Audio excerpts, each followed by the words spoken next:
Bonjour ou bonsoir à nos très chers internautes, selon l'heure à laquelle ils regardent cette interview.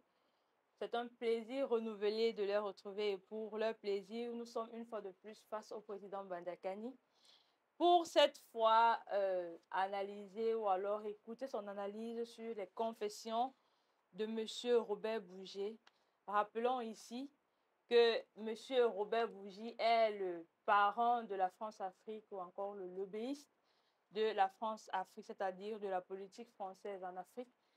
Et il est de formation avocat. Il a été, à un moment donné, avocat de l'ancien président Laurent Gbagbo en Côte d'Ivoire. Président Bandakani, nous sommes très heureux d'être face à vous pour cette nouvelle interview. Recevez nos salutations les plus chaleureuses. Je vous les retourne. C'est toujours pour moi un plaisir de me retrouver avec vous dans le cadre de nos échanges quotidiens. La page NMP est devenue un axe majeur en termes de plateforme d'échange et d'interactivité. Et je suis toujours très heureux que nous avons la possibilité d'échanger et de partager avec tous ceux, nos abonnés, les sympathisants et tous ceux qui s'intéressent à ce que nous faisons. Donc, merci de m'offrir encore l'occasion de m'exprimer. C'est un plaisir pour sur les nous. questions, comme on dit, d'actualité. Nous sommes immensement heureux de nous retrouver face à vous. Et pour cette fois, comme je l'indiquais à l'entame, il s'agit d'écouter votre point de vue, votre analyse sur les confessions faites par M. Robert Bougie sur les médias français récemment. Mais avant cela, nous voulons savoir, est-ce qu'il vous tient à cœur de commencer par un sujet particulier? Non, je voudrais... Il est important pour nous de signifier, de signaler à tous ceux qui échangent avec nous, que ce soit dans les commentaires, que ce soit dans le suivi de nos interventions, que c'est un enrichissement mutuel. Et que moi aussi, j'apprends beaucoup. C'est pour cela que j'accorde une importance particulière aux commentaires. Je les lis. Donc là, ce ne sont pas des trolls et des voyous qui viennent s'infiltrer sur notre page. Je m'intéresse sérieusement aux commentaires et j'apprends beaucoup. D'ailleurs, ce que j'ai envie de faire aujourd'hui, c'est une première, c'est de répondre à quelques-uns qui ont soulevé des sujets et qui ont posé des questions. Donc il faut qu'ils sentent que c'est vraiment un échange. On n'est pas là pour faire du commerce ou je ne sais pas, se faire voir. Non, on est là pour échanger avec les gens, sérieusement bâtir, je l'ai dit, une véritable fraternité intellectuelle. J'y crois beaucoup. Alors on va commencer par... J'ai noté. Il y a un de nos amis qui considère que notre soutien envers les pays arabes nous aveugle, par exemple, et que les Arabes soutiennent le terrorisme dans le Sahel, et que ce n'est pas Israël qui le fait. Il dit, dès 1948, ce n'est pas Israël qui a attaqué les pays arabes. En premier lieu, Israël est un pays assiégé entre les Arabes, hostile dès le début. Dès le départ, toute la politique... Et il me dit à moi, il dit dès le départ, toute la politique ne s'explique pas toujours par le matérialisme historique. C'est une remarque intéressante. Et je pense qu'on peut échanger avec ceux qui tiennent de tels commentaires, parce qu'il n'y a pas de haine, il n'y a pas de... Il dit ce qu'il pense, et on peut discuter avec lui. Alors j'ai décidé de dire un mot par rapport à sa réaction. Que notre soutien envers les pays arabes ne nous aveugle pas. Les Arabes soutiennent le terrorisme dans le Sahel, et pas Israël. Comme moi, je suis très dialectique, hein, je vais lui dire, mais il ne faut pas aussi que son soutien à Israël l'aveugle. Et le but de nos interventions, c'est aussi enrichir la méthodologie de la pensée, la manière dont d'aborder les sujets. Il faut qu'on soit très honnête quand on aborde un sujet. Ou bien quand on veut contredire quelqu'un, à juste titre d'ailleurs, hein, contredire quelqu'un ou bien nous contredire. Nous ne soutenons pas les pays arabes. Quand on dit soutenons les pays arabes. Ça n'a pas de sens. Il faut qu'on soit précis. Soutenons pas les pays arabes. On les soutiendrait sur quelle base? Ce n'est pas de ça qu'il s'agit. Il ne s'agit pas de soutenir les pays arabes. Le soutien à un pays participe d'un ensemble de paramètres qui n'ont rien à voir avec ce débat. Soutenir un pays, c'est discuter avec ceux qui incarnent ce pays, sur la base d'une politique dans laquelle les réciprocités sont en jeu. Je vous donne ça, vous me donnez ça. Est-ce que c'est le cas? Ce n'est pas le cas, cher ami. Ce n'est pas le cas. Donc, soutien, comment un individu ne peut pas soutenir un pays dans le sens où ce soutien-là aurait une valeur, comment dire ça, quasi diplomatique? Non. Chacun voit très bien qu'il s'agit de prendre des positions sur des sujets précis et sur des dossiers internationaux qui engagent la paix mondiale, premièrement, qui engagent l'avenir de tous les peuples. Ce n'est pas la même chose, cher ami, quand vous dites soutien des pays arabes. Parce que ceux qui vont lire ça et qui sont naïfs vont être emportés par ce que j'appelle cet élan de simplicité. J'allais dire même d'incohérence, mais qui va fausser leur vision. Donc il ne s'agit pas de soutenir un pays arabe. C'est être un peu hors sujet. Là pourquoi je lui dis, je lui envoie la balle. Si je lui réponds que, OK, son soutien à Israël l'aveugle, il ne serait pas content. Il va dire, je ne soutiens pas Israël. Fais pareil pour nous. Je ne pense pas qu'il soutienne Israël, parce qu'il n'a pas un mandat particulier pour ça. C'est pareil pour nous. Donc, deuxièmement, il dit, les Arabes soutiennent le terrorisme dans le Sahel, pas Israël. Ça, ce sont des généralités qui ne se reposent sur rien. Les Arabes, tous les Arabes seraient donc en première ligne pour soutenir les terroristes dans le Sahel. Il faut faire attention. Qu'il y ait des États arabes, comme le Qatar, l'Arabie Saoudite, c'est une vérité. Et s'il me suit, nous n'avons fait que dénoncer, et on va être même les seuls à le faire. Mais le Qatar, l'Arabie Saoudite, ne représente pas tous les Arabes. Il ne faut pas mélanger. Donc voilà encore ce type d'amalgame qui ne clarifie pas la compréhension des sujets. Nous, on n'est pas dans ce genre de confusion. Donc vous voyez que de ces deux points de vue, cher ami, je propose d'enrichir votre compréhension du sujet, de nuancer votre approche quant aux généralisations hâtives que vous faites. Et je sais que vous êtes en mesure de bien comprendre le sujet. Alors, sur la question d'Israël, qui dès 1948 est attaqué par les pays arabes en premier lieu et qui serait assiégé. Bon, voilà une prise de position qui ferait plaisir à Netanyahou et sa clique et à tous les pays occidentaux qui racontent tout et n'importe quoi pour justifier leur soutien au terrorisme d'État qu'Israël pratique. Dès 1948 est seulement la date de naissance de l'État d'Israël. Mais quel est le processus qui engendre l'avènement de l'État d'Israël? C'est ce processus qui est inacceptable.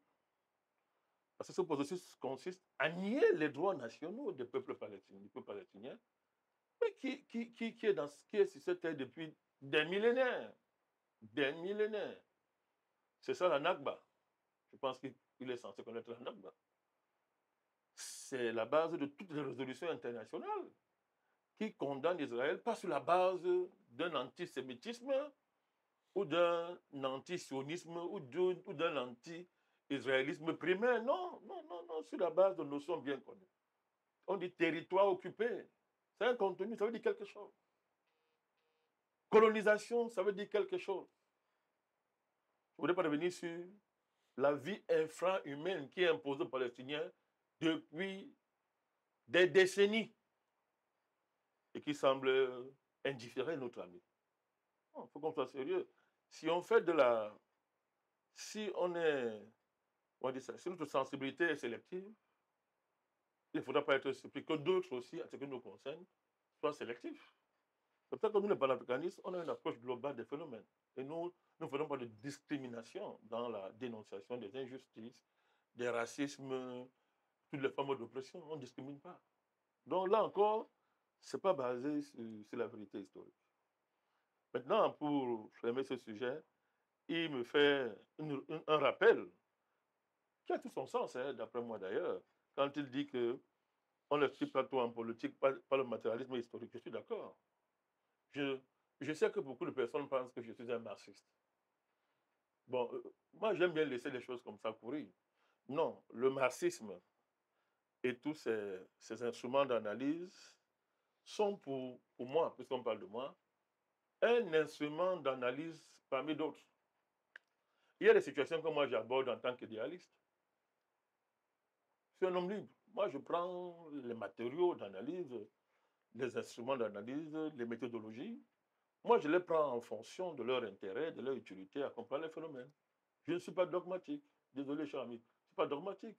Il y a des sujets que j'aborde simplement sur la base de la logique. Logique.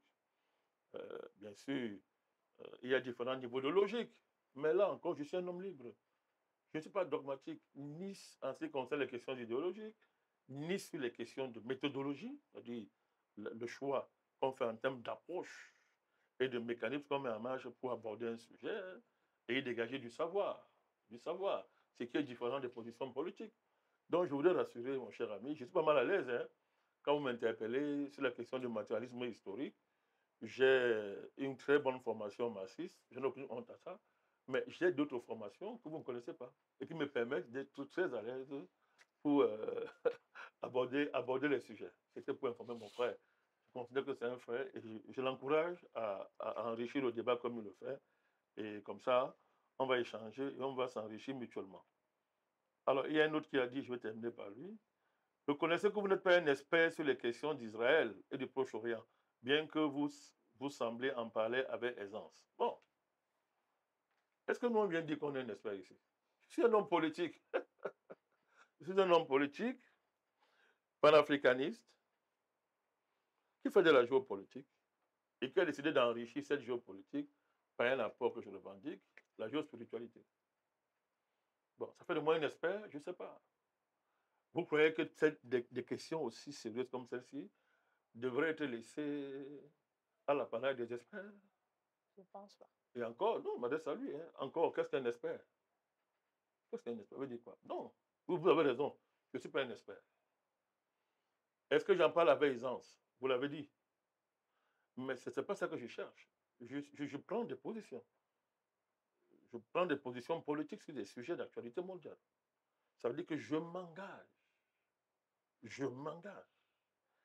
Et mon engagement est sujet à jugement par rapport à ses finalités et par rapport à ses objets.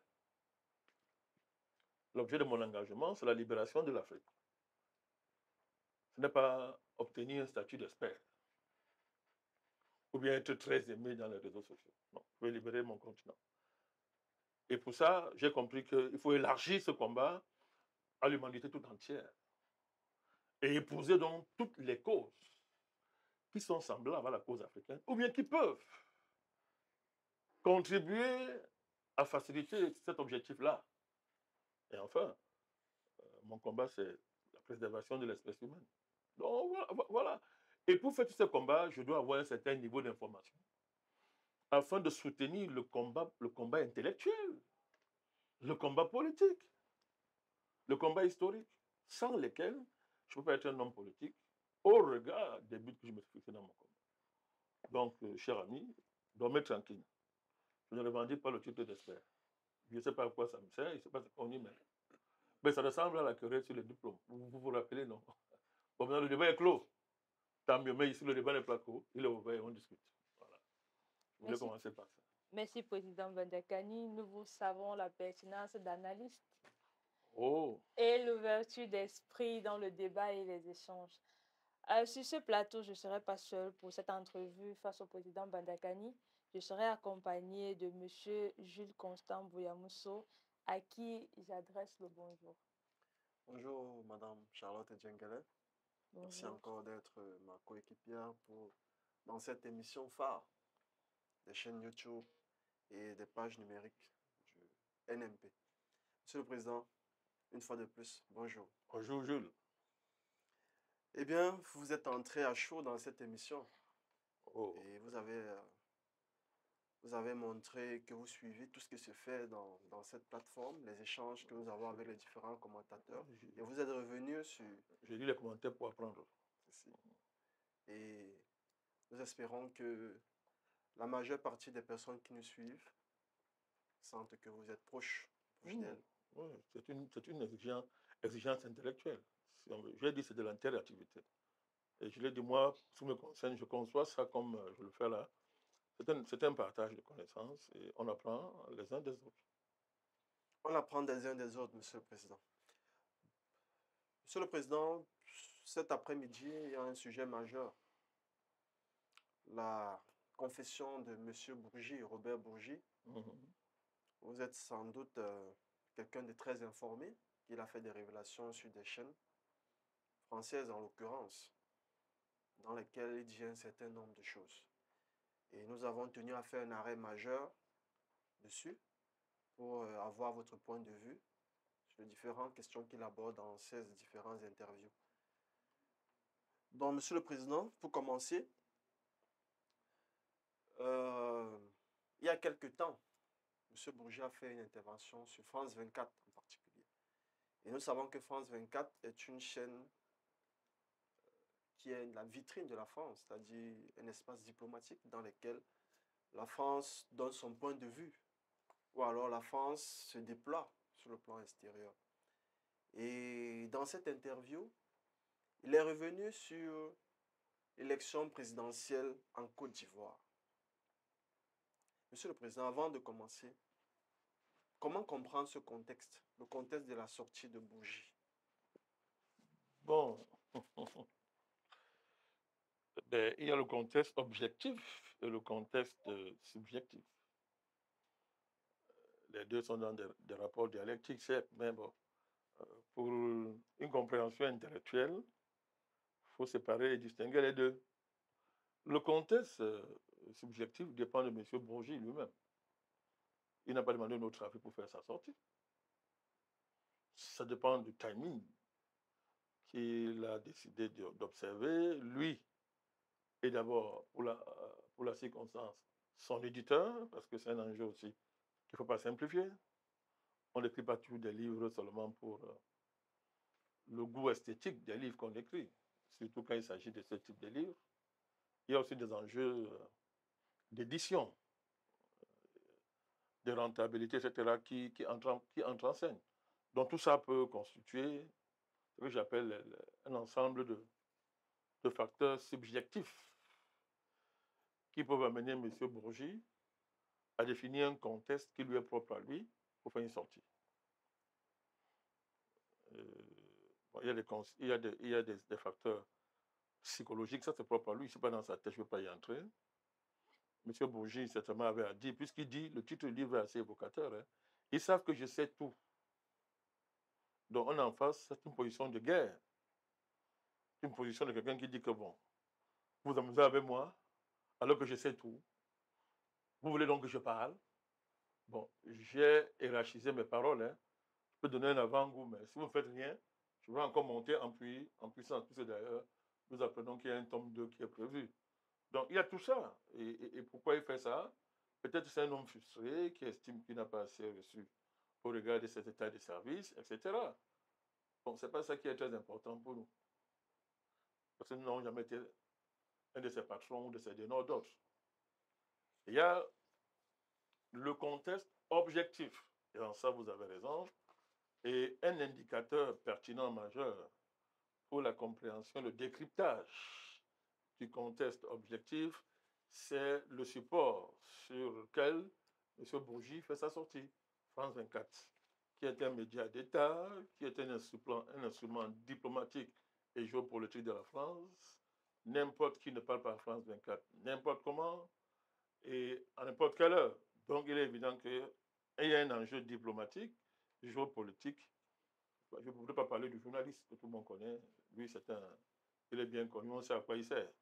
Chaque fois que vous voyez, c'est pas réellement ça. Effectivement, Quand vous le voyez devant un interlocuteur, il faut comprendre que le débat là est sérieux, il est politique du point de vue de la France. Donc, ce sont des éléments que je rangerai dans le registre des éléments qui qualifient d'objectif le contexte.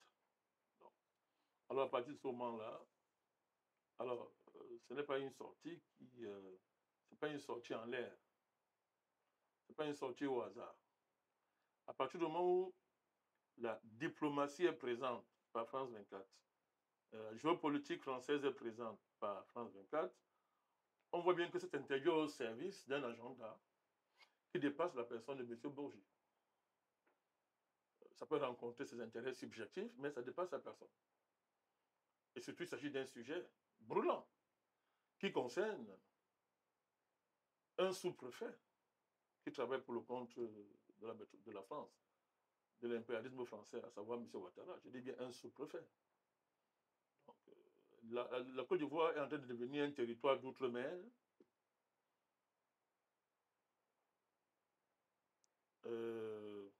Ça fait donc qu'on a envie de dire que c'est une affaire franco-française à la fin. Parce que la Côte d'Ivoire est désormais un territoire d'outre-mer.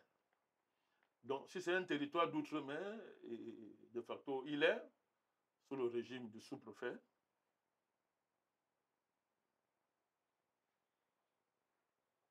Pourquoi la France s'en prend? Pourquoi la France, pourquoi l'État français s'en prendrait donc à un de ses subalternes? C'est ce que j'appelle le contexte objectif de l'affaire. Donc, il y a ces deux dimensions qui sont à l'ordre du jour. Alors, ça dégage deux ou trois conséquences. Premièrement, qui en veut au sous-préfet? Veut-on remplacer le sous-préfet, devenu papier hygiénique, par un nouveau sous-préfet?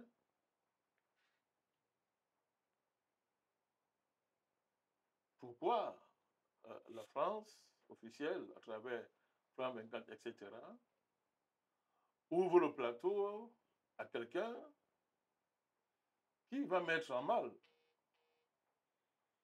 le sous-préfet officiel, M. Ouattara? Donc, c'est ce que je vois là. Ce sont des enjeux, ce que j'appelle le contexte objectif. Alors, pour répondre à ma question, il faut revenir dans la situation interne à la Côte d'Ivoire ces derniers temps. Dans un contexte lui-même général de déperdition de la France, incapable d'affronter ce que la France appelle le péril panafricaniste. Il ne faut pas aussi oublier ça. Tous les documents stratégiques français, tous bords confondus, sont unanimes. À défaut de détruire le panafricanisme, il faut le domestiquer. Par quel moyen faut-il domestiquer le panafricanisme? Par la division, son éclatement matriciel, en discréditant ses figures les plus imminentes. Il y a un rapport qui a dit assez sur les modalités de ce discrédit. On a dit de surveiller notre vie sexuelle et de nous fabriquer des scandales pour nous discréditer. Il est question de nous opposer, d'opposer les leaders les uns aux autres. Et dans ce rapport, c'est écrit comment nous opposer, augmenter les vues sur Internet des uns et baisser les vues des autres. Donc, pour susciter la jalousie des nègres qui ne s'aiment pas. Alors, autre stratégie, c'est de semer la confusion idéologique en s'assurant qu'il y ait, des fausses marées, panafricanistes qu'on va créer ici et là et en faire la promotion, etc. Donc, c'est ça la démarche. Alors, comment rapporter ça dans le cas concret de la Côte d'Ivoire? Un,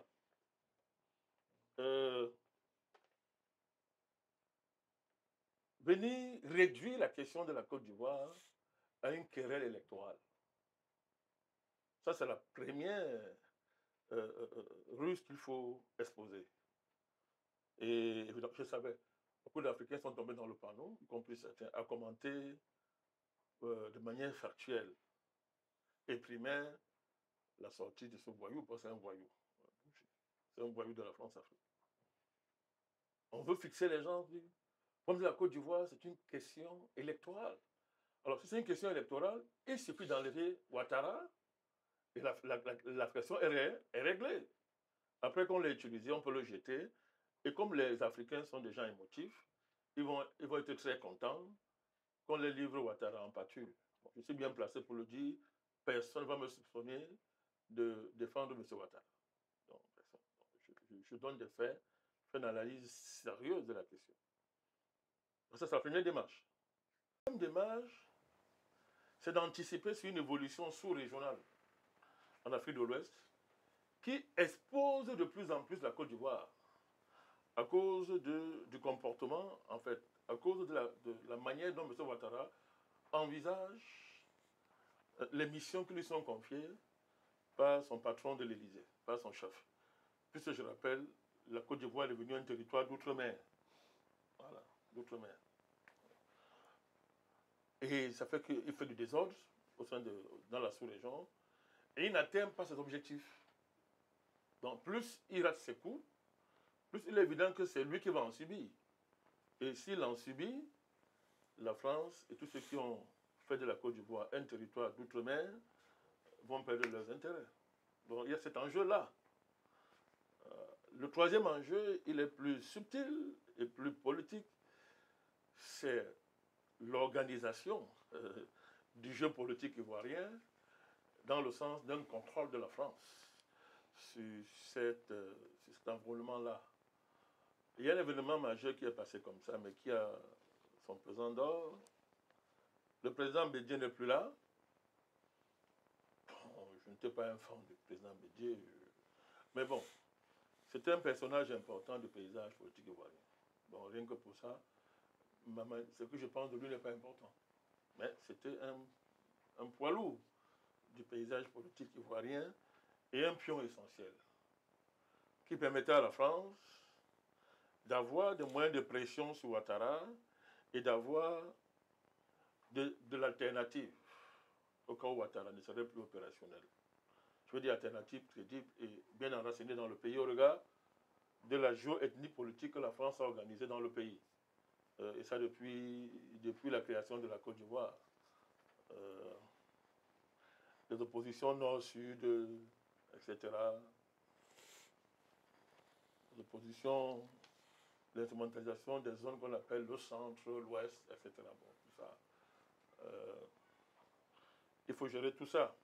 Donc, Bédié n'est plus là. Ce qui a débouché sur une réorganisation, de fait, du paysage politique ivoirien. Les Français ont fabriqué, ont placé le pion qu'on fabrique depuis des années, je l'ai dénoncé, le mercenaire qu'on appelle M. Tidjane Tcham. Nous avons annoncé, parlant de ce monsieur depuis pratiquement 7 ans, que les projets qu'il y avait derrière sa personne, que ses parrains et ses parents préparaient pour lui un destin présidentiel. Sauf que M. Tcham n'a aucun charisme politique. On ne sait même pas ce qu'il vient faire en politique. Sa tête, il faut qu'il ait continué à gérer ses banques, à gérer les patrimoines des gens, comme il dit qu'il est comme Ouattara, il dit qu'il est un grand économiste, des choses comme ça. Donc il a géré ses comptes bancaires. Il n'a pas une tête de politique, c'est pas ce qu'il faut là. Donc il n'est pas très charismatique. Le but donc de cette interview, manifestement, c'est de vouloir donner un rôle au président Gbagbo, qui reste aujourd'hui des trois, Ouattara, Bédié, Gbagbo.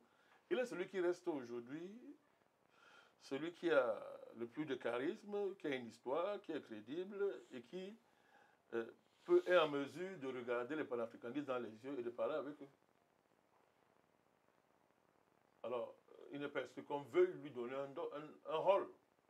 Je ne dis pas qu'il a accepté ce rôle, hein. Mais quand on analyse des plans, moi je connais très bien les impérialistes français quand ils font les manœuvres. Il n'est pas exclu donc qu'on veut donner un rôle, qu'on veut donner plus de légitimité au régime ivoirien. On veut renforcer sa base sociale, etc. Dans le cadre d'une géopolitique sous-régionale qui est totalement en défaveur de la France et de la Côte d'Ivoire sous Ouattara.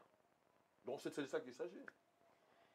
Et il y a aussi le fait que la France, vous parlez de la France, ils sont tous dans l'OTAN avec les Américains, mais la France panique beaucoup aussi.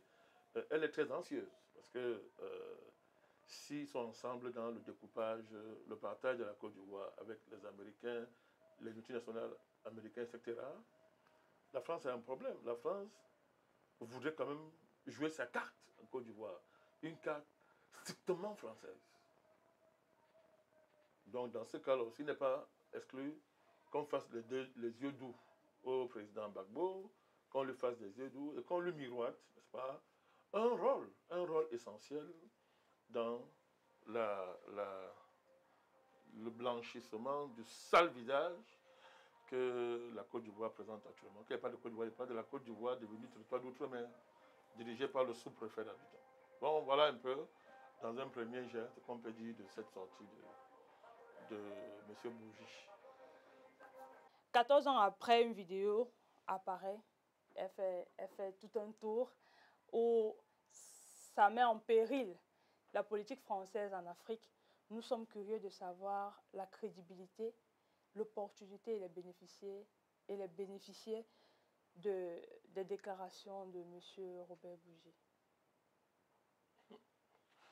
Je ne suis pas bien placé pour évaluer la crédibilité de ces déclarations. C'est ce que je pense de lui. Hein. Bon, vraiment, vous avez rappelé que c'est un voyou. C'est vous qui venez m'obliger à parler de ce type. Qu'est-ce que nous on Le fout président, c'est l'actualité. Qu'est-ce que nous on fout avec Bourget? Deuxièmement, vous voulez, on parle de sa crédibilité. Quelqu'un vient dire ce que nous on a dit il y a bientôt 10 ans. Vous me demandez si c'est crédible.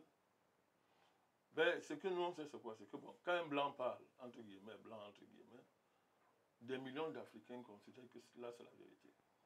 Parce qu'il y a des millions et des millions d'Africains. Effectivement, nous sommes témoins de cela, président. Oui, des millions d'Africains ne considèrent pas quelque chose qui vient de leurs frères comme étant sérieux. Donc, quand un blanc parle, il croit. Bon, peut-être avec la sortie de Bougie, ces millions d'Africains vont finir par accepter que ce que nous on dit est vrai. Constance de gouvernement. C'est en cela que peut-être, bon, je peux concéder une importance. Vous vous rappelez sa confession de M. Bougie. Pour le reste, vraiment, moi, je vous ai expliqué tout à l'heure dans mon premier jet, une grande dissertation, une grande manœuvre. Vouloir réduire la question, la Côte d'Ivoire, à la question électorale. Et sur cette question, nous, les panafricanistes, on a un désaccord avec certains acteurs politiques ivoiriens qui considèrent effectivement que le problème de la Côte d'Ivoire, c'est la transparence électorale. Moi, je leur ai toujours demandé, mais comment il peut y avoir transparence électorale dans un pays où il y a l'impérialisme économique, où il y a la prédation économique? Comment des gens peuvent réclamer une transparence électorale et ils ne réclament pas la libération économique et la vérité sur l'économie de leur pays? Bon, les politiciens font ce qu'ils veulent, hein, mais ce n'est pas cette conception que nous on a de la politique. Donc, il n'est pas possible qu'une élection soit transparente dans un pays qui a une néo-colonie et qui n'a pas le contrôle de son économie. Ça n'a pas de sens. Sauf si on fait des élections, un Dieu, la finalité suprême. Oh, je répète, ce ne sont que des moyens. Le plus important, c'est la souveraineté, c'est l'indépendance, c'est la liberté, c'est le bien-être des populations. Si les élections ne servent pas à ça, ben, elles servent à quoi? Ce n'est pas de l'esthétique, ce n'est pas un ornement pour rendre un pays beau ou bien acceptable dans le Conseil entre guillemets des Nations. Ce n'est pas ça. Ça ne sert pas à ça, les élections. Ce n'est pas ça, les élections. Sauf si on est dans le cadre d'un électoralisme vulgaire le plus nauséabond. Alors, et on comprend pourquoi la Côte d'Ivoire se retrouve là où elle s'est retrouvée. Le problème de la Côte d'Ivoire, c'est que on ne peut pas accepter que des étrangers, des puissances étrangères, viennent imposer un candidat, un président, à coup de baïonnette dans un pays. Justement. On n'accepte pas que les puissances étrangères imposent un président dans un pays. Nous, on n'en impose pas chez eux. Voilà l'enjeu. On n'accepte pas un processus de recolonisation du continent africain, dont M. Ouattara est le point inaugural. La question électorale, pour nous, est secondaire par rapport à tout ça. Mais la France, dans une démarche anti-panafricaniste, utilisant un France-Africa comme Bougie, n'est-ce pas? Je ne sais même pas où le classer, ou c'est un ancien, ou c'est un retraité, ou c'est un pleurnichard, n'est-ce pas?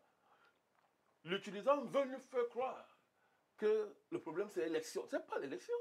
C'est le projet de l'impérialisme global, financier, n'est-ce pas, par rapport à l'Afrique, en ce début du XXIe siècle. C'est ce qui est en jeu dans la question ivoirienne. Quel projet ces gens ont pour nous? Mais c'est un projet, on l'a dit, arracher l'Afrique de nos mains et faire de nous des esclaves et nous faire disparaître. Et ça se voit à travers tout un ensemble d'armes nouvelles. L'arme alimentaire, l'arme pandémique, l'arme sociétale. Donc, il y a un ensemble d'armes nouvelles qui sont mises en œuvre, n'est-ce pas, pour que l'Afrique existe sans les Africains. Nous avons des maladies dont les provenances sont connues. Des gens viennent expérimenter des microbes biologiques de fabrication, qu'on fabrique au laboratoire. En Afrique, pour nous tuer par centaines de milliers, pour ne pas dire de millions, etc. Les gens viennent nous imposer des valeurs dont la finalité est de nous faire disparaître. C'est ça, le LGBT. Et le cas de la Côte d'Ivoire est très inquiétant en la matière. Avec les dernières actualités que nous avons pu suivre, heureusement que la population ivoirienne s'est levée et nous les encourageons à maintenir le flambeau dans ce combat-là. Donc, il y a tout ça. Mais c'est toute cette panoplie, n'est-ce pas, qui est au service d'un projet de coloniser l'Afrique dans le cadre d'une Afrique sans les Africains. Par rapport à ça, on vient nous parler d'élections. Mais si les élections ne nous aident pas à contrecarrer ces politiques, qu'est-ce qu'on fout avec cette histoire? Ça sert à quoi? Donc, bouger dans cette manipulation, c'est ça qui est à l'œuvre. Et c'est ça, c'est très fin, c'est dans ça que la France est en train de vouloir positionner. Maintenant, pour le reste, nous voulons faire confiance à la sagacité du président Gbagbo et de tous ceux, même si je n'ai pas oublié que Bougis a été son avocat, ils se connaissent très bien. Mais ce n'est pas de ça qu'il s'agit. Hein. Donc, on fait confiance à la sagacité historique, géopoliticienne et intellectuelle des réseaux politiciens ivoiriens pour renvoyer M. Bougis dans la salle d'attente des France-Africa, en mal de poste et de reconnaissance. Monsieur le Président, vous avez, dans votre première prise de parole, vous avez dit que la Côte d'Ivoire est très exposée avec les manœuvres de M. Ouattara dans la sous-région. La montée en puissance du panafricanisme symbolisée par l'avènement des pays de l'AES fait d'une certaine manière craindre la France. Est-ce que vous pouvez approfondir cela, Président? Mais les derniers événements qu'il y a dans la sous-région, tous les complots qui sont faits contre le Burkina Faso, le Mali et le Niger, et qui ont pour base arrière la Côte d'Ivoire et ses complices géopolitiques qui roulent pour le compte de l'OTAN, ça se passe de commentaires. Ça a franchi les lignes rouges. Dieu merci qu'en face, l'AES, on a des personnes lucides, extrêmement posées et froides, pour ne pas déclencher des conflits. Tout est réuni pour que cet État déclare la guerre à la Côte d'Ivoire. Il a établi, démontré que tout part de la Côte d'Ivoire, mais derrière la Côte d'Ivoire, il y a l'OTAN. Il y a l'OTAN, dont les manœuvres consistent à vouloir recréer un contexte de guerre froide, en faisant comme si les Africains n'existent pas, les Russes ont remplacé les Africains pour agir en notre lieu et place. Alors, toute cette russophobie primaire est alimentée par toutes sortes de fantasmes qui sont entretenus, de mensonges volontairement acceptés par les Africains pro-impérialistes, visant à faire croire que la Russie serait un nouvel impérialisme. Ça fait rire. Ça fait rire. Ça fait rire. Mais si la France donc estime que l'impérialisme est mauvais, bon, il n'est pas seulement mauvais quand il est russe, il est aussi mauvais et très mauvais quand il est français, quand il est occidental. Dans ce cas-là, on fait une pause. On dit tous ensemble que l'impérialisme est mauvais et on le combat tous, en commençant par l'impérialisme français, américain, du moins occidental.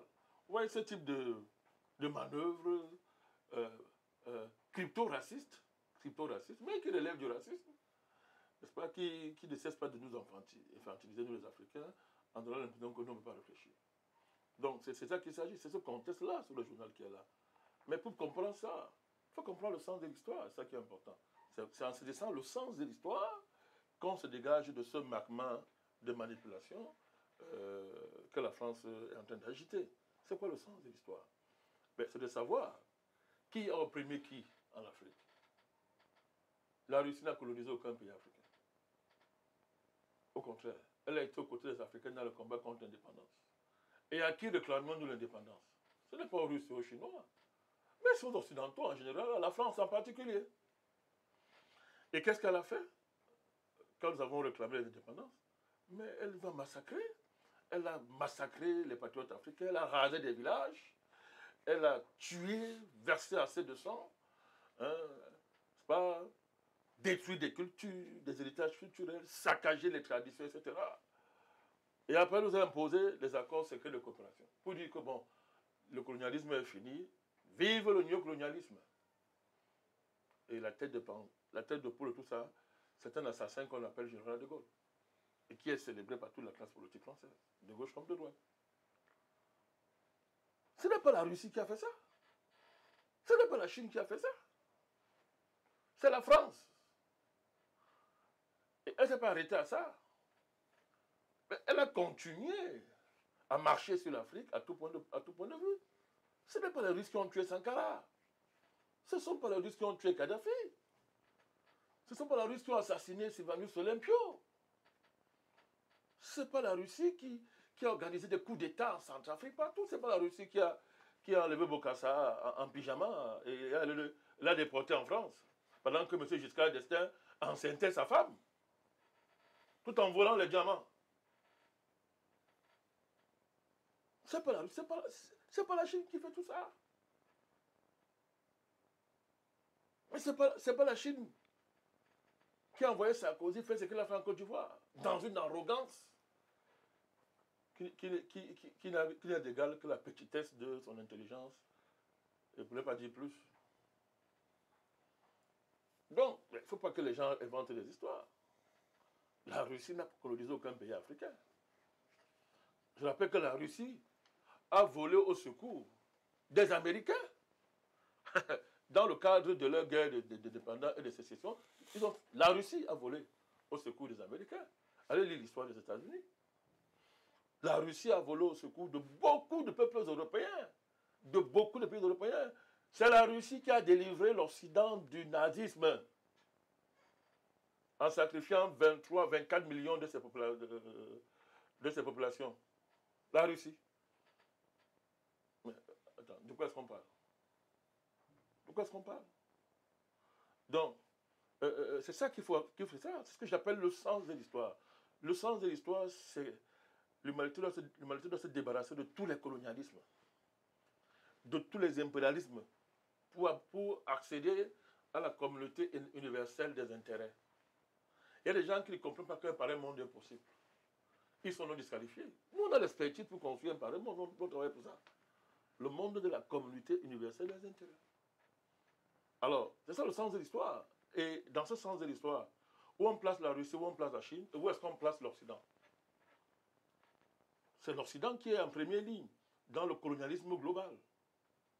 Ben, il maquille ça avec les histoires d'écologie, de changement climatique, de révolution artificielle, de grands resets. Mais tout ça, on a compris. On sait où ça part. La finalité, c'est l'extermination de l'espèce humaine. Les valeurs qui sont promues par la Russie, par la Chine, ne visent pas clairement l'extermination de l'espèce humaine. Mais ce ne sont pas des Chinois et les Russes qui ont une conception de l'écologie qui postulent que pour que la Terre soit reconstituée, soit assainie, il faut que l'humanité disparaisse quasiment. Ce n'est pas la Russie et la Chine qui disent ça. Ce n'est pas la Russie et la Chine qui disent ça. Et d'ailleurs, les deux pays, la Chine et la Russie, ont refusé de signer le chiffon qu'on a appelé le pacte pour l'avenir, voilà, le dernier truc qu'ils ont présenté à l'ONU là. Hein, pour l'avenir. Le pacte pour l'avenir. Mais c'est un chiffon. Qu'ont-ils fait de l'objectif du millénaire? Qui en parle encore? Maintenant, ils sont déjà dans un pacte pour l'avenir. Et on sait très bien comment ça a été fait. C'est les Américains et les Occidentaux qui ont écrit ce chiffon-là. Et ont manœuvré à l'ONU pour qu'on vienne signer ça. Comme vient de signer, la Russie et la Chine ont dit, nous ne signons pas ça. Donc il y a le sens de l'histoire. Il y a le sens de l'histoire qui est devant nous. Et c'est ce sens-là qu'il faut suivre. Nous, les Africains, le sens de l'histoire nous concerne plus parce que nous n'avons jamais été libres jusqu'à présent. Monsieur le Président, avec cette sortie de M. Et nous connaissons nos bourreaux. Bien évidemment. Ce n'est pas en chantant impérialisme, en sautillant tous les jours, comme le soi-disant président de la France, là, qui vont changer la vérité historique.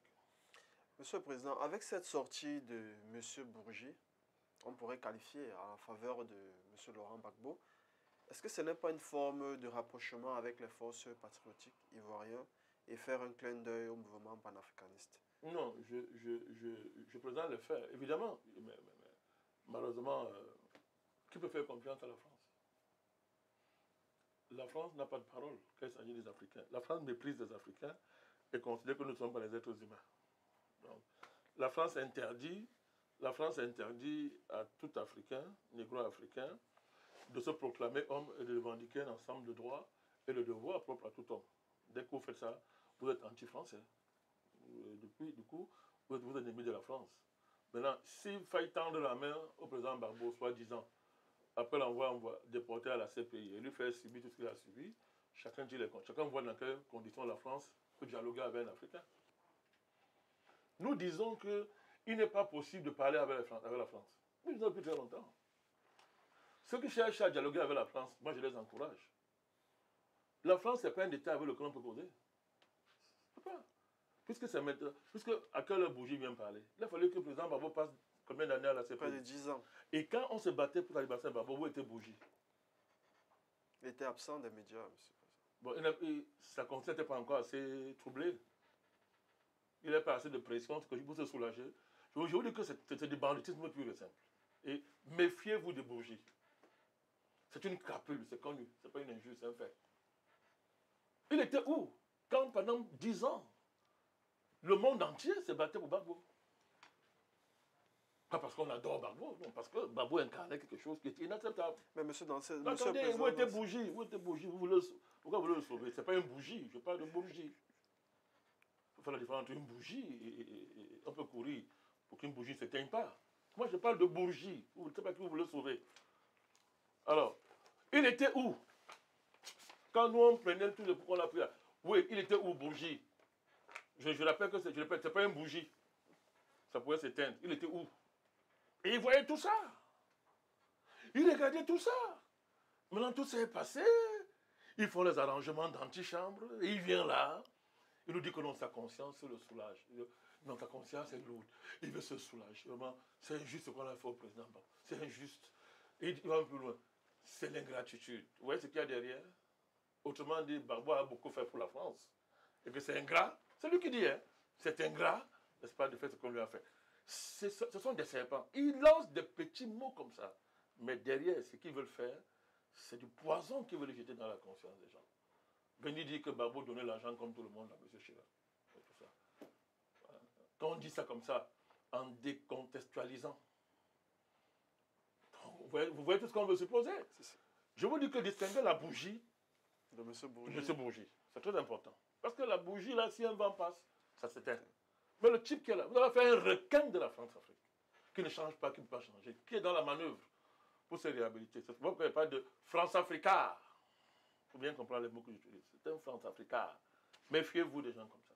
Mais bon, je m'adresse aux Africains, panafricanistes, hein. Tous les autres la dansent. Vous savez, je vous dis que des millions d'Africains qui sont très à l'aise avec la France, qui sont français dans la tête, noirs de peau, qui adorent Paris, la Tour Eiffel, tout ça, et qui ne sont êtres humains que parce qu'ils peuvent entrer en France et sortir et se filmer à la rue, à l'Élysée, parce que dit-on c'est la meilleure rue, la belle rue du monde, etc. La meilleure avenue du monde. Non, ça ne reste pas à eux. Pas. Nous expliquons ça pour les vrais Africains qui sont engagés dans le combat et qui nous suivent depuis des années sur cette question. Président Bandekani, vous l'avez indiqué à l'entame, France 24 est un instrument majeur de la diplomatie française en Afrique. Mais nous relevons... Et de la géopolitique française. Et de la géopolitique française. Et de la guerre de la France. Merci pour le rappel. Et nous relevons ici la facilité avec laquelle ce média a ouvert ses portes à M. Bourgi pour cette interview. Alors qu'on se rappelle la façon et la manière avec laquelle cette même chaîne a pris les devants pour dénigrer, a organisé toute une campagne de dénigrement envers le président Laurent Gbagbo et tous ceux même qui le soutenaient, parce qu'à l'époque on se rappelle des vidéos, vous avez pris des coups. Y a-t-il un retournement de situation où alors France 24 a retrouvé le chemin, l'éthique journalistique? Ouh, quel gros mot. l'éthique du journalisme. Premièrement, France 24, c'est la tête de file de la France-Afrique des médias. La France-Afrique des médias, c'est quoi? Parce qu'il faut commencer à voir cette affaire. La France-Afrique des médias, c'est un conglomérat qui commence à Paris et qui s'étend dans tous les pays africains, du moins de l'Afrique subsaharienne. C'est le contrôle médiatique que la France exerce en Afrique. À travers les bouquins, à travers la domestication éditoriale des médias africains dans leur ensemble, la domination d'une agence médiatique comme l'AFP, par exemple, rend paresseux énormément les journalistes africains qui, au lieu de travailler sérieusement, préfèrent recopier tout ce qui vient de l'AFP, des machins et consorts. Et d'ailleurs, ce tutorat médiatique se manifeste par le fait que des journalistes africains, des médias africains, luttent pour l'indépendance de la presse dans leur pays et considèrent qu'une presse est indépendante quand elle est contre le pouvoir. Mais quand ils sont avec RFI France 24, ils appellent RFI France 24 médias indépendants. C'est important, hein? Ils les appellent médias indépendants. Bon, ça fait rire. Alors, quand le monde entier nous regarde, quand les Chinois voient ça, les Russes, d'autres, mais ces Africains sont même comment? C'est un média indépendant. RFI France 24, ce sont les médias d'État. Tout ça, c'est pour vous démontrer la violence tutrice médiatique que la France exerce sur les pays africains. Les bouquets sont une forme de tyrannie extraordinaire. Vous essayez d'avoir une ligne qui contredit la France, on vous exclut de bouquets. Tout un pays comme le Cameroun est colonisé par RFI, pratiquement, et France 24. Quand les bureaux administratifs, partout dans les entreprises, vous arrivez, c'est France 24 et RFI qui règne à maître. Et tout ça, cela n'a aucun rapport avec la qualité des informations qui y sont distillées. Ces 10 informations que vous avez à RFI, 2 sont à peu près acceptables. Je n'ai pas dit vrai, j'ai dit à peu près acceptable. Le reste, c'est du mensonge. C'est de la désinformation élevée au niveau d'une science et d'une pratique. Mais posez-vous la question, pourquoi ces médias-là, je ne vais pas citer un truc là qu'on appelle Jeune Afrique, ça c'est le scandale. Maintenant, ça a changé un peu parce qu'on a tellement... Maintenant, son pouvoir en Afrique a tellement baissé. Pour lui aussi, il attend dans les antichambres des États avec tous les médias maintenant pour qu'on le reçoive. Avant, François Soudan débarquait dans les palais andines, il avait à peine boutonné sa chemise, il était reçu comme un chef d'État. Bon, aujourd'hui, il est devenu quasiment comme tout le monde parce que, bon, le panafricanisme a fait son chemin. Mais les Africains, c'est-à-dire, les Africains, s'ils ne suivent pas France 24, ils sont malades. Ils ne dorment pas. Comment expliquer ce syndrome, monsieur le Mais président? c'est le syndrome du colonisé, c'est le syndrome de la victime qui rêve de dormir avec son bourreau. C'est la fraternité du bourreau et de la victime. Voilà, c'est un syndrome. Hein. Il n'est pas de Stockholm, c'est trop petit. Donc, il y a France 24 est donc la tête de file de la France-Afrique médiatique. Et elle a été le fouet par lequel on a longtemps fouetté le président Gbagbo. Et pas lui seul. Tous ceux qui ont constitué la résistance en Côte d'Ivoire. Si nous nous souvenons des différents reportages qui s'y faisaient dans ces chaînes. Oui. Pour diaboliser Oui, M. Gbagbo. oui. Et... Alors, comment expliquer cette mutation? Mais le panafricanisme, madame Djengele. C'est tout. France 24 et la clique des médias français sont en retard d'un mouvement historique sur lequel ils n'ont aucune prise. Alors, ils cherchent à rattraper ça tout en gardant l'orgueil français. Et puis, bon, ça leur crée des problèmes. Ils ne peuvent pas. Ils n'arrivent pas. Parce qu'ils ne peuvent pas. Ils ne peuvent pas. C'est ça qui explique le traumatisme qui travaille les médias français et leur débrouillardise. Extrêmement pénible à essayer de s'adapter à un audiment africain qui était longtemps leur esclave, tout en sauvegardant les intérêts de la France. Le rêve français, c'est qu'il y a une communauté historique entre nous et la France, les liens historiques, que rien ne peut changer. On peut bâtir une communauté d'intérêts ensemble. Je dis. mais tout en restant raciste, tout en restant colonial, tout en restant esclavagiste. Bon, ce n'est pas à nous de régler cette contradiction. C'est à l'État français. Donc nous, c'est à l'État français de régler ça. C'est ça qui ressort à travers le traumatisme de France 24, qui après avoir hier massacré la résistance ivoirienne, en général, et particulièrement le président Gbagbo, on a aussi une pensée pour Simone Gbagbo. Ça, aujourd'hui, adhérement, Bougie adhérement, France 24 aussi adhérement. France 24 ne fait pas de confession, mais reçoit les confessions, comme les prêtres en recevaient pendant la colonisation et pendant la guerre d'indépendance ici chez nous, en Afrique. Et le soir, les confessions étaient dans les mains des services secrets français. Voilà. Donc, c'est une... Ben bon, la résistance ivoirienne sera appréciée. Voilà. Monsieur le Président, Nous, on a apprécié. On a apprécié depuis. Monsieur le Président, Monsieur Bourgi, dans ses confessions, a cité quelques noms des dirigeants français qui recevaient de l'argent venant des dirigeants africains. Et il a cité Monsieur Bongo, Monsieur Blaise Compaoré et d'autres personnes. Peut-être ça me fuit un peu. Et ce qui a attiré notre curiosité, le nom de Monsieur Biya n'a pas été cité. Comment vous expliquez ça? Ouais. Parce que moi, je suis surpris. Moi, je ne suis pas surpris. Allez demander aux antibéistes primaires, allez leur poser la question. Pourquoi vous voulez que je réponde à ça? Mon soutien au président Biya, il est connu. Il est constant. Pour compléter ma question, il y avait également M. Sassou Nguesso, l'ancien président Mobutu.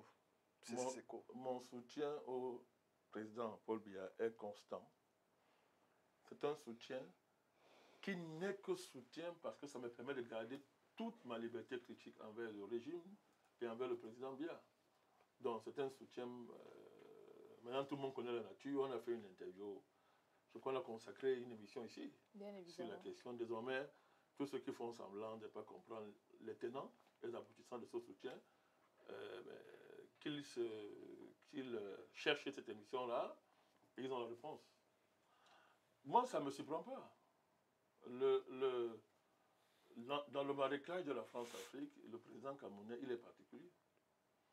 Il est particulier. Bon, peut-être un jour, une information sortira. Bon, ça fait longtemps que ça ne sort pas toujours. Bourgi en sait assez. Elle demandait à Bourgi pourquoi sa bougie n'a pas éclairé le cas du président camerounais. Peut-être à ce moment-là, elle s'est éteinte. Peut-être la bougie de M. Bourgi, à ce moment-là, s'est éteinte.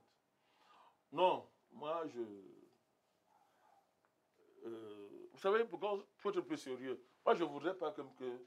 Moi, je n'ai pas envie de parler des affaires malades d'argent. Vous savez pourquoi? Non, vous ne le dites. Tel que c'est présenté, vous allez voir,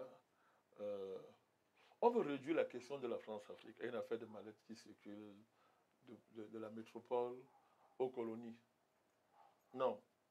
Les affaires de mallette, Jules, sont les effets d'un système mis en place par... La France-Afrique, c'est quoi? C'est De Gaulle. Mais Mitterrand aussi. Quand on dit France-Afrique, on a tendance à voir seulement la droite française. Toute la gauche française est France-africaine. Y compris Mélenchon. Toute la gauche française est France-africaine. Je vous dis, hein, je sais de quoi je parle. Même au temps des communistes français, on disait communistes français.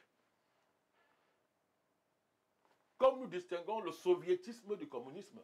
Monsieur le Président, quand vous parlez de France-Afrique, vous parlez des relations coloniales ou alors des relations... coloniales et dans toute leur continuité jusqu'à aujourd'hui.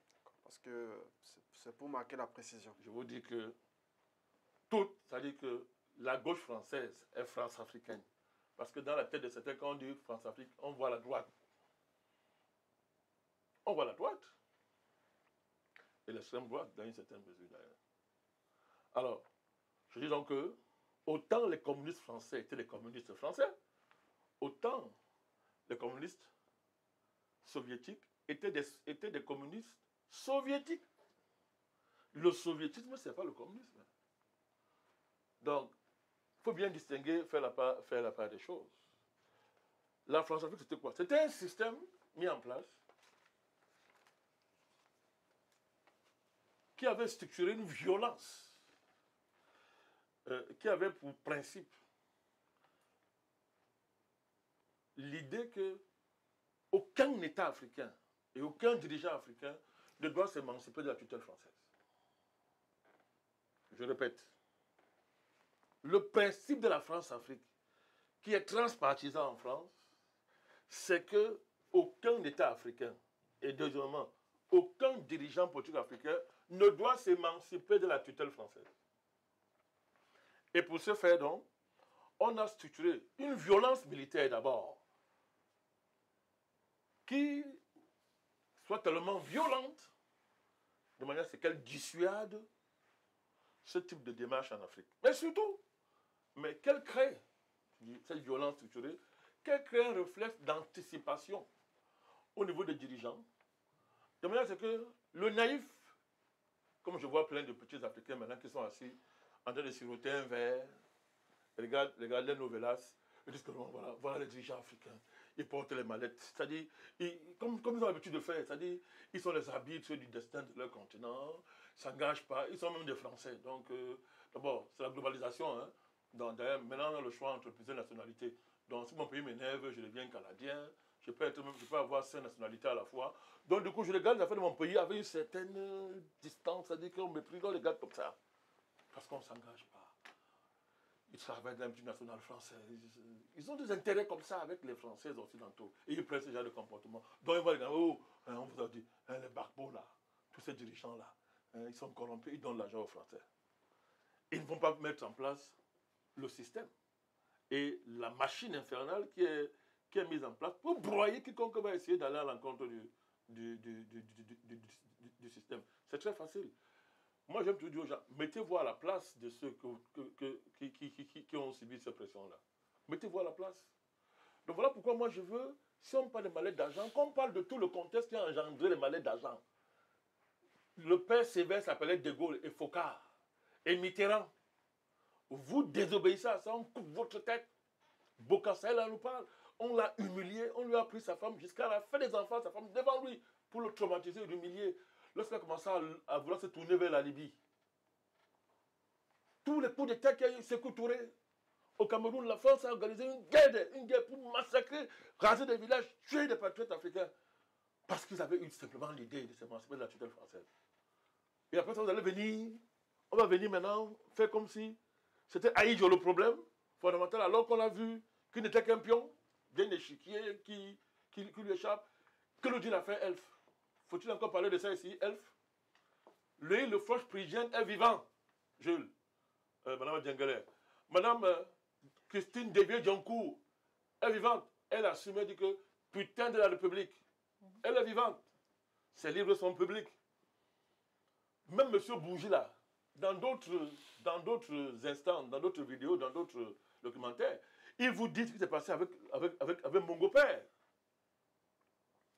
Un Mongo Père, qui était lui un noir copté à un niveau élevé de la France-Afrique, et qui donc nommait les ministres à Paris, en défaisait même d'autres.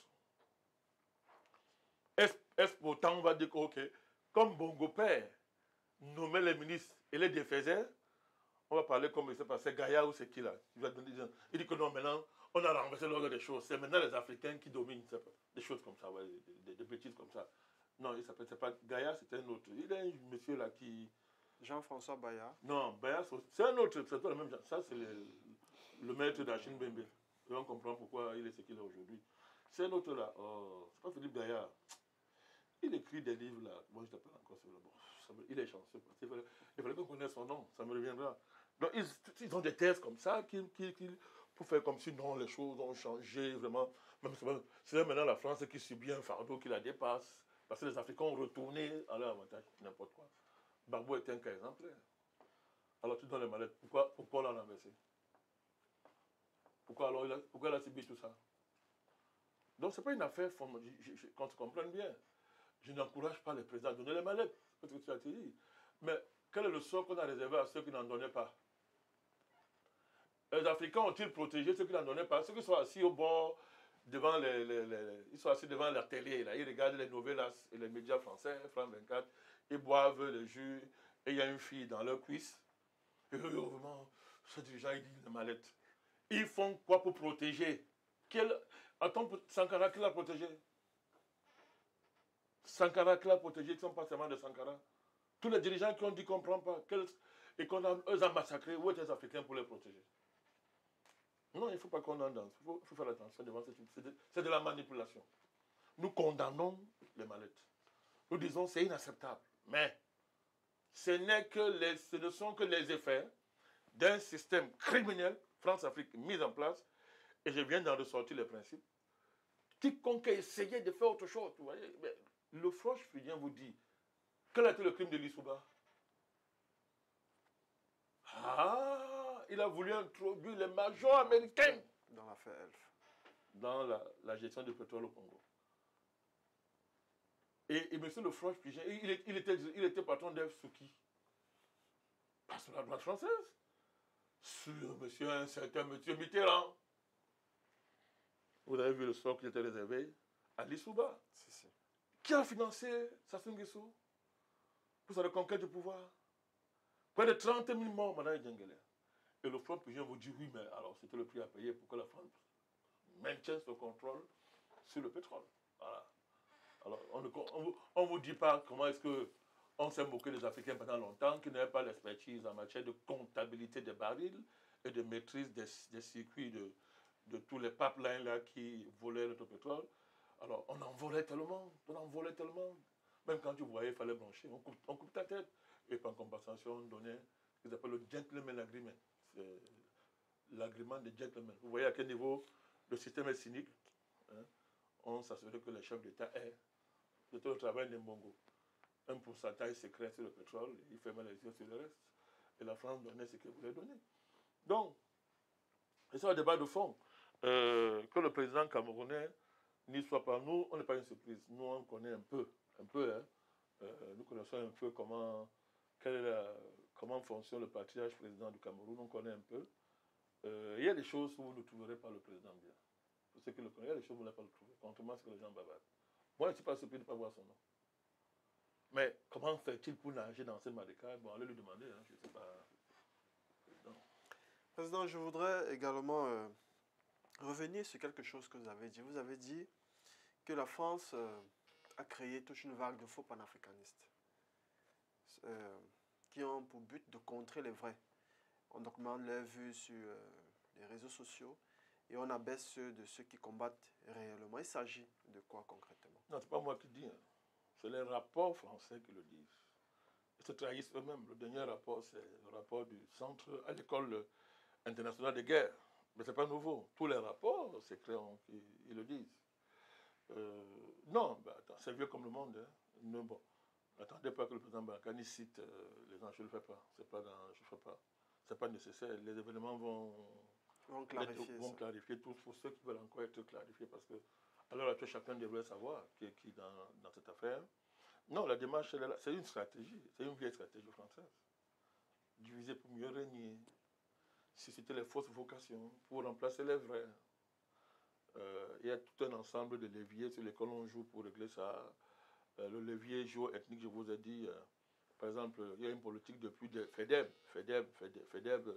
je crois que c'est un général français, je crois, hein, il est français, qui a toute la théorie de la géo-ethnie française vient de FEDEB, c'est-à-dire sélectionner parmi les tribus et hiérarchiser les tribus en opposant d'un côté les tribus hostiles contre les tribus dociles.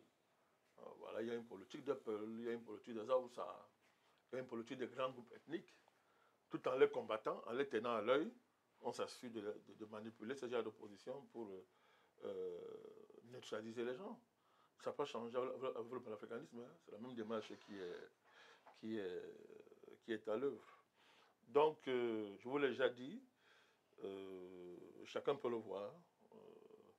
Écoutez, votre serviteur que je suis, vous voyez souvent dans des plateaux, quand il prend la parole,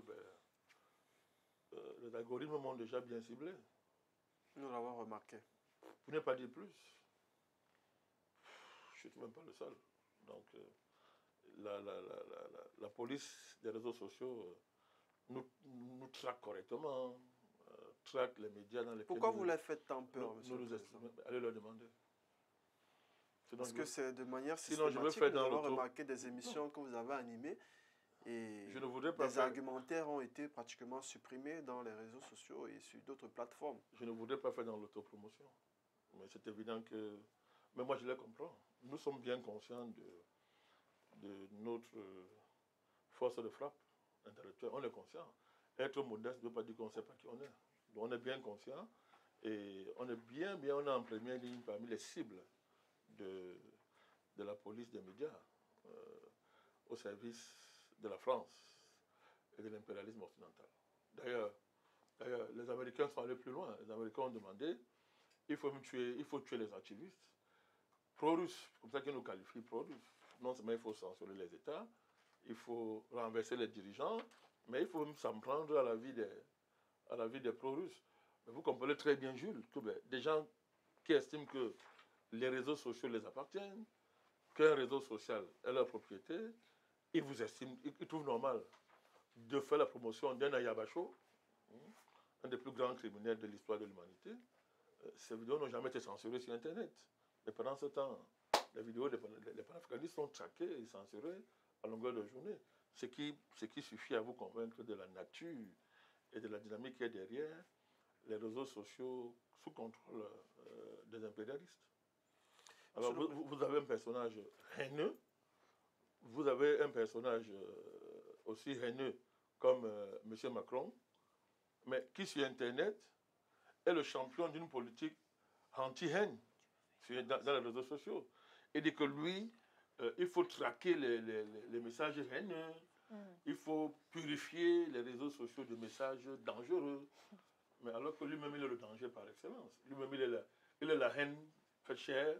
Mais bon, sur le fait que, sûr de ce que, n'est-ce pas, la police numérique est sur le contrôle, sûr de ce que nos États, en la matière, ne sont même pas préoccupés par les enjeux numériques qui s'opposent à nos pays, ben, ils font ce qu'ils veulent. Nos données sont vendues, commercialisées, à notre insu. On nous impose des publicités, etc. Bref, il n'y a plus de vie privée, etc. C'est très grave ce qui se passe avec les réseaux sociaux. Et il est normal que les panafricanistes, dont votre serviteur, soient en première ligne dans cette chasse à l'homme numérique. Monsieur le Président, j'aimerais aborder une dernière phase de cette émission. Dans les confessions de M. Bourgi, il nous a fait savoir que Sarkozy, dans le cadre de ses agissements dans cette crise, était détenteur d'un mandat du Conseil de sécurité. Et nous avons vu toutes les implications. Nous avons vu un palais présidentiel bombardé. Nous avons vu l'armée ivoirienne, des soldats, entre eux, si on va dire, ceux qui sont restés fidèles aux institutions républicaines, qui ont été tués. Il y a beaucoup d'exilés qui ressortent de cette crise. Dans tous ces événements, est-ce qu'ils vont passer en perte et profit? Nous avons vu la CPI qui a été incapable de dire le droit. Est-ce que tous ces événements passeront en perte et profit? Jamais. Ou alors, toutes ces classes politiques qui ont été impliquées dans ces crimes macabres en Côte d'Ivoire, est-ce qu'ils répondront de leurs actes? Ça ne passera jamais par perte et profit. La preuve, où est la France aujourd'hui en Afrique? Morte. Ça ne sert à rien d'adopter les comportements d'une veuve éplorée, encore que la veuve a le droit de pleurer. Ça ne change rien. Ça ne sert à rien de bavarder le matin, midi, soir sur le néo-impérialisme russe. Ça ne sert à rien d'aller acheter des mbembe pour dire des bêtises à longueur de journée que désir de nouveaux maîtres, des choses comme ça. Et on nous demande d'appeler ce monsieur intellectuel, de le qualifier intellectuel. Ça ne sert à rien de faire des sommets France-Afrique, d'inverser maintenant de dire Afrique-France. Ça ne sert à rien d'aller au Kenya pour faire les sommets, tout ça, ça ne change rien. La malédiction, là, ça va poursuivre la France jusqu'à ce que la coupe de ses crimes soit vidée par le maître du monde. Parce que, la preuve, voilà Bourgi, non? Voilà Bourgi. Il est passé d'une bougie à M. Bourgi. Voilà. C'est-à-dire qu'elle était éteinte, il ne voyait rien, et puis il ne voyait rien. Un matin, on nous dit, vraiment ma conscience, je vais la soulager. Voilà la France qui est en train de récolter. Le monde est dirigé par des principes, chers amis. Et ces principes ne sont pas seulement pour les hommes, ils sont aussi valables pour les États. Ce que des Asiatiques appellent le karma n'est qu'une version de la compréhension de ces lois universelles. Vous récoltez ce que vous avez sémé. La France a sémé la haine, la violence, le mensonge, le crime. Mais elle va que récolter ça. Même si nous, on ne veut rien faire, la nature et Dieu vont s'en occuper. Donc, il aurait fallu ne pas faire ce qu'ils ont fait. Et qu'ils continuent à faire. C'est la malédiction géopolitique qui poursuit la France et qui est en train de lui rappeler le caractère implacable et intangible de ces lois universelles. Voilà. Et, Monsieur le Président, avant Monsieur Bougie, nous notons d'abord la dame qui se fait appeler la putaine de la République. Christine Devié-Dioncourt. Qui s'inscrit sur une très longue liste. Donc, avant de terminer cette émission très enrichissante, Monsieur le Président, est-ce que vous avez quelque chose d'autre à ajouter? Je salue Madame Christine Devié-Dioncourt. Sauf qu'elle ne fait pas comme M. Bourgi. Ça fait longtemps qu'elle a fait sa conversion. Et elle n'a pas cessé de prendre des positions qui vont dans le sens de soutenir les peuples écrasés par la France. Elle est là, elle est constante. Nous, on comprend qui va en vouloir une pareille femme. Mais M. Bourgi, qui se rappelle que sa bougie s'est éteinte, il vient raconter les histoires, il fait une fausse confession, alors qu'il est dans un jeu, dans une nouvelle stratégie qui vise à essayer de sauver ce qu'on peut sauver, d'après lui, de la France-Afrique, dont il est un éminent agent. Voilà, donc c'est pour ça que pour nous, M. Bourgi participe même de la malédiction qui frappe la France. Étant donc arrivé au thème de cette émission, nous vous disons un très grand merci, Président Madakani, pour la pertinence d'analyse que vous avez, d'analyse politique, géopolitique et même géostratégique. Nous sommes très heureux de vous avoir parmi nous et de profiter de votre bibliothèque. Nous disons aussi merci à nos très chers internautes qui nous suivent à travers le monde et de plus en plus, ils sont nombreux. Nous allons dire merci ici à la caméra Pasteur Thomas Abessolo. À la production, nous pouvons compter le roi Peck. À la cellule de rédaction, nous disons merci à M. Nguesho Gislain, M. Edjengele Eugène, M. Jules Constant Bouyamousso et la servante que je suis. Très bientôt pour une nouvelle édition face au président Madakani, dont nous avons l'immense plaisir et la douleur de quitter pour une autre fois. Merci.